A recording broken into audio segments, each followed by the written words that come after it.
Magandang araw po sa inyo mga kaibigan. Handog po ito ng Cannabis Foundation Philippines. Ito po si Agtadabs, ang inyong reporter para sa isang strain ng medical cannabis. Ito po yung tinatawag nilang OG Kush. Ito po yan. Yan po yan.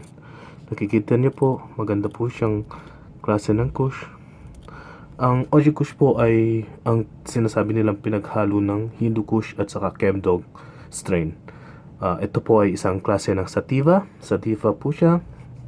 Ang maganda pong epekto nito sa katawan is relax, masaya ang feeling. Yun, food trip o medyo laging gutom. Yun, nagkikrave ng pagkain. Ang amoy po nito para ma-identify nyo po ay ito po ay medyo pine-scented na medyo parang amoy punong kahoy. Medyo malamig-lamig na amoy. Parang nasa Baguio na medyo may amoy kahoy. Ganun po.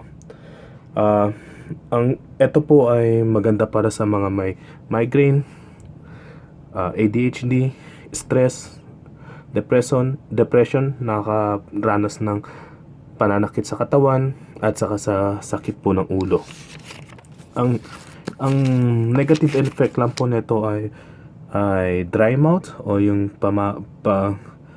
dry ng ating lalamunan sa mata, medyo makate sa mata, yung dahil sa dry eyes. Yun, medyo nakakahilo pag nasobrahan, nakakahilo na, at saka medyo tamang praning o yung tinatawag nilang paranoid. Ito po siya. Ito po yung inuulit ko po. Ito po yung tinatawag po nilang OG Kush. Salamat po sa pakikinig. Kung may mga tanong po kayo, suggestion o iba pong may dagdag sa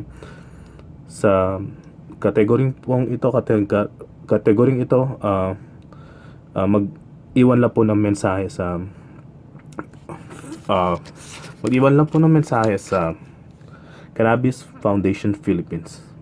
Salamat sa pakikinig. Hanggang sa muli.